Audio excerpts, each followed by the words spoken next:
Sandra Mandrini, Le Moglie, oriunda de la gente de Juan José Paso, Andrea, están acá en los estudios de la radio. Nos van a dar, bueno, una charla sobre su proyecto, sobre, lógicamente, el tema de educación.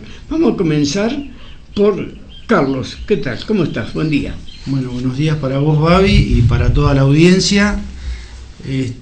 Bueno, en principio nosotros somos candidatos por el Frente de Unidad Ciudadana. Algo que había omitido en decir. Para sí, consejeros escolares. Sí.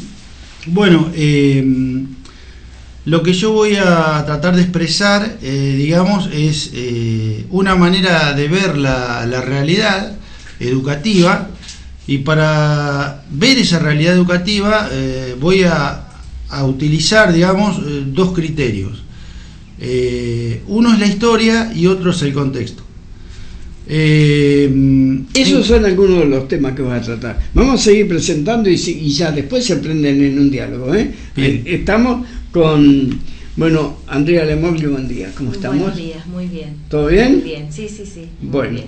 Y también Sandra Mandrini, buen día. Buenos días. Bueno, Buenos días. Ustedes han venido a jerarquizar mi audición de la mañana con una presencia y este tema tan importante. Recuerdo que ustedes están en Unidad Ciudadana para el tema del Consejo Escolar. Continuando. Bien, en referencia a la historia, nosotros en el país tenemos 4 leyes de educación, ¿sí?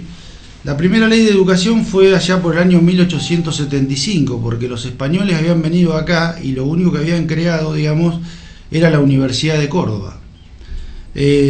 Por el año más o menos 1820, los caudillos federales se empiezan a preocupar por la educación y empiezan a armar las primeras escuelas ranchos, dando origen a lo que fue la educación gratuita. Cobraban, digamos, algunos impuestos, por ejemplo Urquiza o López, el brigadier López, que lleva el nombre del estadio de fútbol.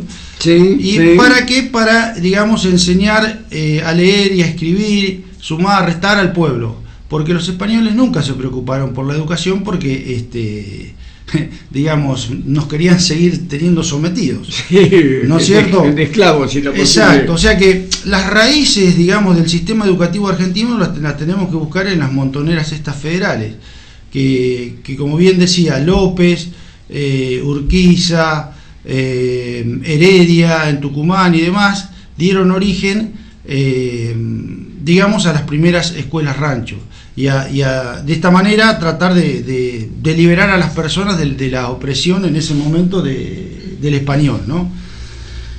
Bueno, luego nos tenemos que remontar hacia 1885 más o menos, donde aparece un señor llamado Sarmiento que retoma estas ideas, porque él no fue el que... porque tenemos que tener en cuenta la historia, por eso yo dije que yo voy a hablar de la historia y del contexto. Sí, muchas veces la historia es de acuerdo al que la escribió también. Claro, no, porque se lo pone como el gran paladín y no es el gran paladín Sarmiento.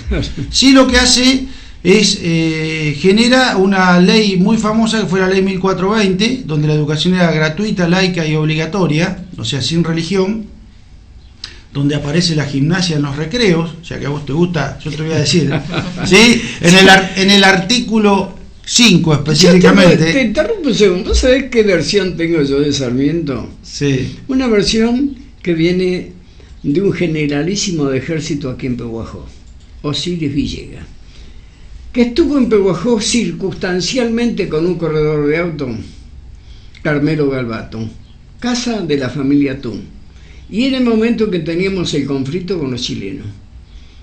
Y yo que estaba ahí, le digo, me presentaron, y Carmelo Galvato, como era todo broma, me dice, no lo saluda al general.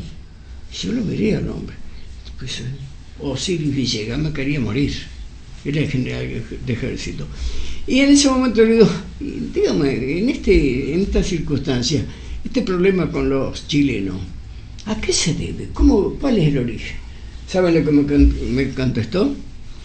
Los chilenos reclaman lo que Sarmiento les dio o les prometió. Yo me quería morir. Me dijo más, no tiene grabador ni nada, mano. Esto es así. Y es algo que tiene, lamentablemente, la historia argentina tapada. Yo no lo quería creer, no sé si lo puedo para creerlo, ¿no? con referencia puntual al tema, bueno, nosotros perdimos una parte de territorio, no sé quién fue, gracias a los militares, ¿no? Perdimos una parte de territorio, pues eso habrá que ver, cada uno tendrá una posición. Yo lo que digo que hay con respecto a la educación y con respecto a la historia, digamos, como dos versiones encontradas. Sí. Sarmiento lo que hace es que crea en 1870 el Colegio Militar de la Nación. Dentro del Colegio Militar de la Nación se establece el Club Gimnasia y Esgrima, y por eso no es casualidad que el primer club de fútbol es Gimnasia y Esgrima de La Plata. Gimnasia y Esgrima de La Plata. Porque lo que se practicaba era gimnasia. Por eso que nosotros por ahí, como profesor de educación física, nos conocen como profesores de gimnasia. Ya después vinieron otras instituciones, casi la LUNI, caso el Racing Club de Avellaneda, claro, y eso que aparecieron después en la escena. Aparecieron exactamente después, sí. Pero todo nace a partir del Colegio Militar de la Nación. Inclusive esta gente, hasta el año 1900, más o menos, que se empiezan a formar los primeros profesores, y la voy a cortar acá si después vamos a seguir con el tema nuestro, iban a dar clase a las escuelas. Por eso eran los profes de gimnasia, por eso no se nos llama profesores de gimnasia. Hacia el año 1900 entra en la presidencia Roca, ¿sí? Que había tenido como gran virtud el famoso genocidio o campaña del desierto, y crea los consejos escolares, ¿sí? Crea los consejos escolares para centralizar la administración y crea un consejo nacional de educación. Después ya nos tendríamos que retrotraer a la etapa de Irigoyen, la etapa del peronismo, donde se crean muchas escuelas, y sobre todo tiene una gran influencia lo que fue la Fundación Eva Perón. Después tendríamos que hablar un poco de Ilia, que fue el que hizo con el peronismo proscripto, haciendo esta salvedad porque era una pseudodemocracia, porque el peronismo estaba proscripto. Y la inversión que hubo en educación fue de un 24,5% aproximadamente, que fue la etapa en que mayor inversión tuvimos en educación. Hasta que luego, bueno, ahí ya lo hacen caer, digamos, los propios que yo creo que lo habían subido. Y después tenemos que llegar a la época de Menem, en el año 96, donde esta famosa ley de educación que yo te estaba contando, de 1886, digamos, es dejada de lado, o sea que estuvo casi 100 años la ley, ¿sí? O 100 años aproximadamente en vigencia. ¿Qué pasó durante la época del menemismo? Escuelas que desde la época de Roca eran financiadas por el Estado, por la nación, pasaron a ser provinciales, se provincializó todo el sistema educativo. Entonces toda la inversión que nosotros teníamos, o el dinero que iba a parar a educación en escuelas, alimentación, transporte, etcétera, etcétera, se vino abajo. Entonces decae todo el sistema educativo, que es un poco lo que administra el Consejo Escolar. El Consejo Escolar, ¿qué hace? Es el órgano local, ¿sí? Que administra todo lo que es infraestructura, todo lo que es alimentación, digamos, todo lo que son los insumos para que funcione. O sea, si no hay un día de hoy, si no tenés calefacción en la escuela, es imposible estar, porque hay mucha humedad, hace mucho frío, para que el chico pueda aprender. Y bueno, y después viene Kirchner, y donde se trata de paliar este problema, y se da origen a lo que fue y lo que es la Ley Nacional de Educación en el año 2006, donde se establece puntualmente, porque como nosotros hemos perdido esto de lo que nos daba Nación, se establece puntualmente el 6% del Producto Bruto, del PBI, que el gobierno actual eso lo está subejecutando, porque no nos está dando el 6%.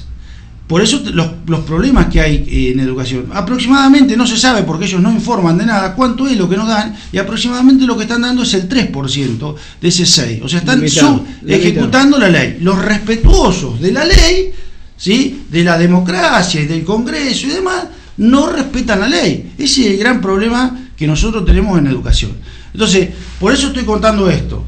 O sea, la historia y el contexto, o sea, uno es de acuerdo. ¿Qué quiere decir el contexto? Todo lo que nos rodea, lo que nos está pasando, la actualidad, hace que uno sea de determinada manera. O sea, hoy estamos con una política como si fuera la de Menem en cuanto a educación. Entonces, lo que vemos en cuanto a educación, después podemos hablar en general de todo el endeudamiento y todo lo que ha causado el gobierno con los 100.000 millones de dólares de deuda externa, vamos a sumar a eso los 100 años, como Rivadavia, que si se levantara San Martín, que lo odiaba, ¿sí? Lo mismo que Rivadavia está haciendo este gobierno, o sea, deuda a 100 años, y Rivadavia, ¿qué hizo? Puso como garantía de la provincia de Buenos Aires para abajo, ¿sí? Todas las tierras que no estaban supuestamente ocupadas, Sí, sí. Y este gobierno está haciendo lo mismo, está poniendo todas las reservas en garantía por esos 100 años. Y, o sea, que tenemos los 100.000 millones de dólares más una deuda que creo que es de 273, 74 millones de dólares a 100 años a pagar. ¿Sí? O sea, nunca pasó esto por el Congreso, más el pago a los fondos buitre.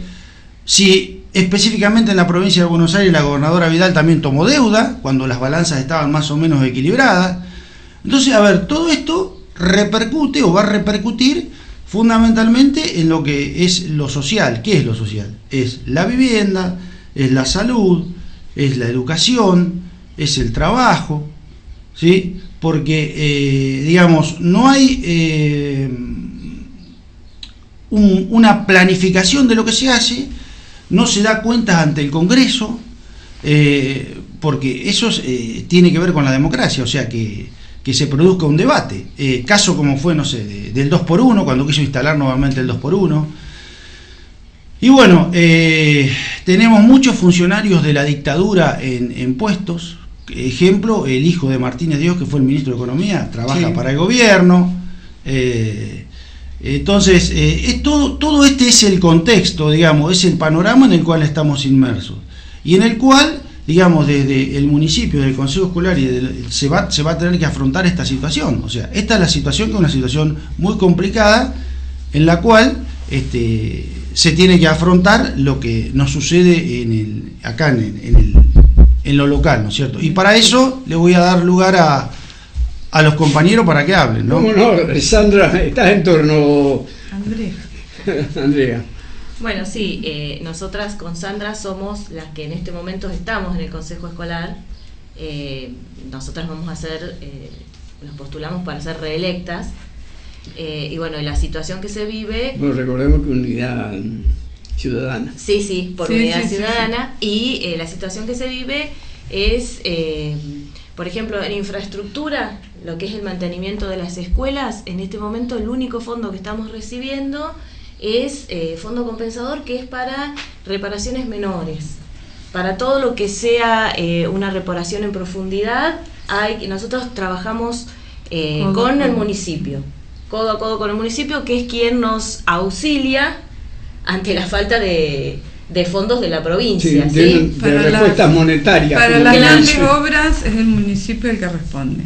Si ustedes me permiten, porque tenemos que hacer la comparación, ¿sí?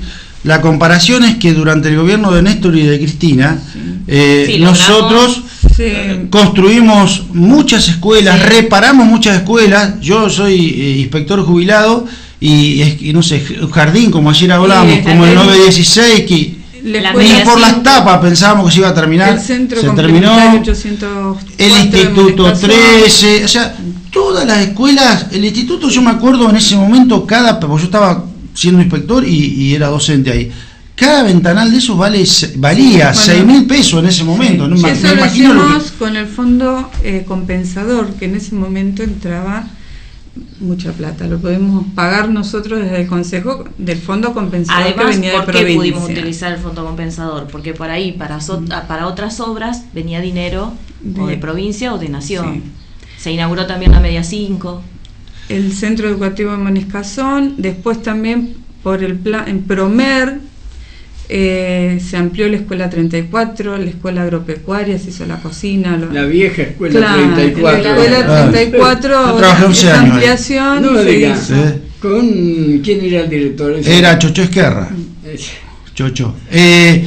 Pero lo que queremos, o sea, esa situación, digamos, no la vamos a tener más, pero a ver, no nos pueden decir que durante el gobierno anterior, la pesada herencia y todas las pavadas que dicen, porque nosotros lo vivimos. O sea, después, por ejemplo, se recibió en 35 años subsidio, suponete, para educación física, por decir un número, porque yo lo conozco.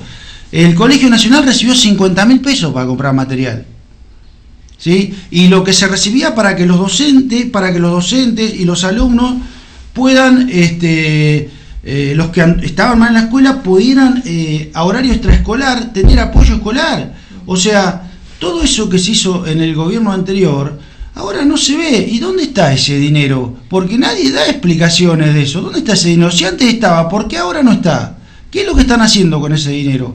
¿Por qué están subejecutando, como yo decía, la ley de educación? Que en vez de poner el 6% están poniendo el 3%. El 3, la mitad. El 3, la mitad. Entonces ahí esto va a generar, como dicen las chicas, o sea, va a generar problemas en la alimentación, problemas en el transporte, problemas en infraestructura, problemas en libros, problemas en los mismos alumnos que van a estar mal comidos, en todo lo que genera que uno pueda tener una buena calidad educativa. O sea, si hay algo que queremos desde esta mirada, digamos, incluir a la gente para bajar los índices de delincuencia, es la educación, es la única herramienta que hay.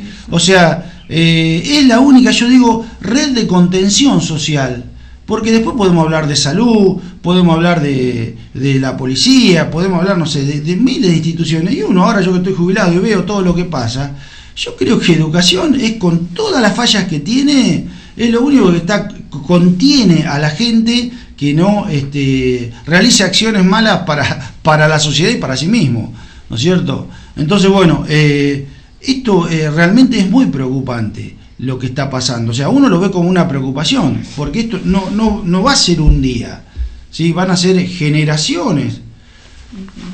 Reflexionemos sobre esto. Néstor, en 2 años, con la ayuda de Chávez, y ahora que se lo critican tanto a Maduro y demás, porque se quieren quedar con el petróleo y el sustituto del petróleo que hay en Venezuela, eso es lo que pasa. Sí, cierto, hay un sustituto del petróleo que lo tienen ellos, por eso es la guerra que tienen contra un mineral, ¿sí? Que tienen contra Venezuela. Pero volviendo, Néstor en 2 años casi pagó la deuda externa. En 2 años duplicó la deuda de la dictadura militar. Duplicó en 2 años el mismo periodo. O sea, ¿qué es lo que quieren justificar? Es injustificable lo que está pasando. Es injustificable. ¿Dónde están llevando el dinero? ¿Qué es lo que están haciendo con el dinero? ¿Se entiende? Entonces, esto uno lo piensa, a ver, yo ya estoy jubilado, pero digo todas estas cosas porque, digamos, hay como un cerco mediático donde no se puede hablar, no se puede opinar distinto, no se puede decir lo que está pasando, y esto es insalubre, porque esto es como si fuera una dictadura, pero ahora mediática y judicial, ¿sí? Mediática y judicial, porque, o sea, crucifican a uno con el televisor de que, sobre todo Carrió, que es para mí funcionaria de organismos internacionales. Carrió es funcionaria, y fue funcionaria de la dictadura militar, que ella no lo dice, y entregó gente durante la dictadura militar. Entonces estamos tomando ejemplos que no son ejemplos de nada, ejemplos que han sido nefastos y son nefastos para el país, ¿sí? Y bueno, y todo esto de alguna manera uno lo tiene que decir, uno que lo piensa y lo charla en determinados círculos, está bueno venir a decirlo acá, ¿sí? Que la gente, como decía Eva, quien quiera oír, que oiga. Quien quiera oír, que oiga. ¿Quién representa los intereses de los trabajadores y de los alumnos y de los pibes, de los más humildes que nosotros tenemos acá en Pehuajó, ¿sí? Entonces, nosotros desde Unidad Ciudadana estamos defendiendo esto. Estamos defendiendo lo que se hizo, que a mí no me van a venir a mentir, porque, a ver, si no hubieran hecho esto, yo no tengo ningún interés en venir a decirlo. O sea, todo lo que se hizo en alimentación, en infraestructura, la pileta climatizada, el centro oncológico, por más que no sea nuestro, el gimnasio de defensores, los playones.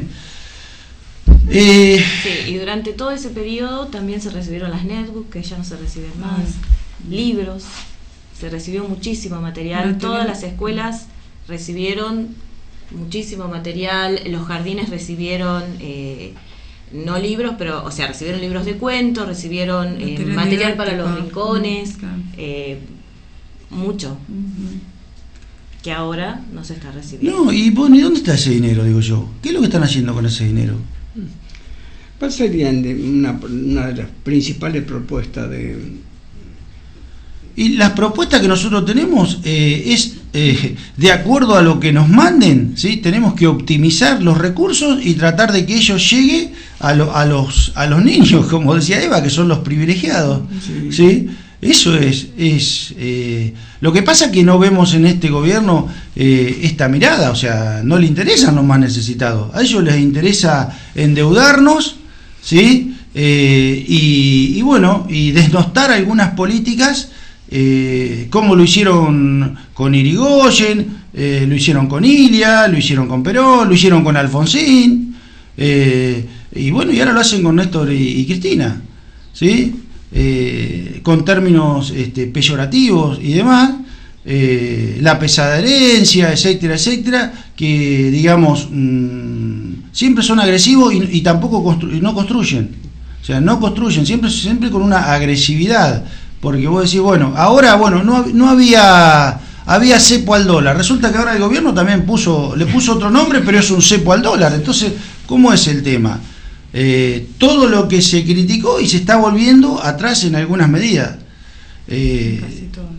Entonces es lamentable lo que está pasando, es muy lamentable. O sea, y uno, si no viene un gobierno que le ponga freno a esto, a todo lo que está pasando, y bueno, esto ¿quién lo va a pagar? Lo va a pagar los jubilados, ponerle como lo están pagando, lo vamos a pagar los docentes. Ganando 6.000 pesos por mes.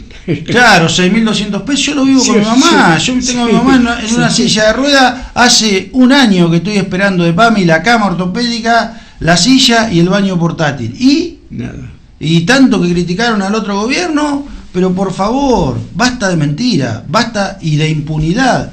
Porque, fíjate, ahora ha desaparecido este otro chico ahora en el sur. Sí. Lleva una semana desaparecido. Lo chupó es lo mismo que la dictadura, lo chupó y no aparece el chico. ¿Por qué? Por pensar distinto y defender a los mapuches que están en tierras que son ancestrales y les corresponden a ellos. O sea, es un poco volver a Roca, estamos volviendo a Roca. ¿Sí? Bueno, yo no sé si tienen más cobertura o más alternativa para darle, bueno, a la gente que próximamente va a emitir su voto, y bueno, buscando una solución realmente a lamentablemente tantos problemas que han surgido, Bueno, decirle que el domingo nos acompañen, que voten a Unidad Ciudadana, que Carlitos ya hizo una exposición una historia muy clara, un historial, realmente es una historia viviente, es extraordinario, magnífico, y que no nos tenemos que olvidar que hemos sido y somos siempre defensores de la escuela pública, y que los destinatarios de esa educación son todos los chicos y chicas que concurren a las escuelas, y que para ellos trabajamos a diario con lo que tenemos, pero siempre tratando de optimizar y de buscar la manera de llegar a todas las escuelas para solucionar las problemáticas. Por ejemplo, en lo que dice ella, suponete una escuela rural, para este gobierno, una escuela rural de un peón rural, de un hijo de un peón rural que está perdido en el medio del campo, ¿este gobierno qué va a hacer? ¿Vos qué pensás? ¿Va a invertir de acuerdo a todo lo que yo dije, a todo el análisis que hice? ¿O no nos va a dar para el transporte, no nos va a dar para la alimentación, va a promover que se cierre la escuela? O sea, el gobierno anterior promovía que esa escuela esté abierta, porque ese chico, que sobre todo en su mayoría son hijos de peones golondrina que vienen de Corrientes y demás, con todas las dificultades, que vienen escapando y que acá también están en situaciones sociales de vulnerabilidad, que vienen de provincias realmente muy tocadas por la pobreza, no tienen ni agua, no tienen luz, a veces están en los campos en estas situaciones porque uno las conoce, porque las ha vivido de adentro. Entonces, bueno, se van buscando los medios como para ir solucionando a través de los diversos organismos estatales y provinciales y municipales que tenemos acá. Muchas veces no se llega y a veces se llega. Y bueno, y uno que piensa que esta gente le va a llegar el Estado, porque a ver, esto es otro tema fundamental que tenemos que pensar. ¿Cuál es el rol del Estado? Si el Estado va a dejar que todo siga y así como está, Entonces después no nos quejemos de la delincuencia y demás, porque si alguien no tiene para comer, ¿qué va a tener que hacer? ¿Qué va a tener que hacer? A ver, pónganse a pensar eso. Y después, a ver, cuando pasemos para allá, para el equipo allá de los panza para arriba, que vamos a ir todos, sí. ¿Para qué quieren seguir robando tanto? ¿Para qué quieren robar tanto? ¿Se entiende lo que digo? Si no se van a llevar nada, Babi. Cierto, pero sí. A ver, seamos solidarios, hagamos cosas por los demás mientras estamos vivos. Hagamos cosas por los demás, que es lo único que nos va a dar satisfacción en la vida. Entonces, estas son las cosas que uno no entiende como ser humano, porque vos te podés equivocar una vez, 2, 3, pero hay gente que, a ver, como los Macri que se vienen equivocando desde la dictadura. ¿Me entendés? Sandra. Bueno, no, con Andrea estamos ya hace 8 años en el consejo, trabajando en equipo, y bueno, que el domingo nos acompañen. ¿Cuántas personas integran el consejo? 6 somos, 6 consejeros escolares y bueno, con los empleados. Y el domingo entonces tratar de tener continuidad. Para continuar con este proyecto. Les agradezco mucho. Carlos, te voy a hacer una pregunta. ¿Tus antepasados, tus familiares, vivieron en torno allá a la escuela número 6? ¿Los Amorosos? Mi abuelo vivía ahí. ¿Has visto? Mi abuelo vivía enfrente de la escuela normal. Claro. Mi abuelo, sí. Mi abuelo fue uno de los fundadores del Partido Peronista, o sea, esas cosas vienen en la raíz. Bueno, yo les agradezco la visita, la cobertura que la radio ha impuesto a las distintas fracciones políticas. Carlos, te agradezco muchísimo esta exposición que nos ha dado, para vos, Sandra, para la oriunda de la gente del Paso, Lemoglie, querido y recordado delantero del Paso, pariente. Bueno, todo esto es lo que la Mega Radio en la mañana de este día martes ha capitalizado. Les agradezco muchísimo. No, por favor. Gracias a vos por el espacio. Sí, porque si no. La única manera por ahí que nosotros tenemos digamos, de paliar esto es el diálogo, hablar con la gente, escuchar a la gente, que es un poco lo que está haciendo Cristina, escuchar, ver cuáles son las necesidades, bueno, y a partir de ahí intentar frenar este ajuste que ellos no lo dicen, pero después de las elecciones va a ser peor, porque, a ver, tenemos los zorros en el gallinero, tenemos la gente que son los CEOs de las empresas internacionales en el gallinero. O sea que si ellos quieren aumentar el petróleo, iban a ganar ellos porque tienen acciones en esas empresas. Y así sucesivamente. Entonces, ya creo que la gente se tiene que haber dado cuenta con las boletas de gas, de luz, con lo que vale la carne. Y para terminar te voy a decir algo. Por ejemplo, Brown, que es el propietario de la Anónima. En los campos de los Brown se fusilaron, ¿ustedes se acuerdan? Los 1.500 obreros, en el gobierno de Irigoyen. Bueno, este Brown que nosotros tenemos, Peña Brown, es descendiente de eso. Entonces, esa es la gente que nosotros tenemos hoy en el poder. O sea, gente que pagaba por testículos de indio y orejas de indio. Así habían indios, ¿sí?, vivos, sin orejas y sin testículos, ¿sí?, para sacarlos de la tierra y quedarse con las tierras. Entonces, bueno, saquen sus propias conclusiones, señores. Yo estoy exponiendo lo que dice la historia. Y para entrar, agarran, ponen en Google, ¿sí?, historia de la familia Blau, y fíjense si no es cierto lo que yo digo. Carlos Amoroso, Sandra Morini y Lemoglie estuvieron en la mañana en la radio. Les agradezco muchísimo la participación, la visita y éxito el domingo. Bueno, muchísimas gracias. Gracias.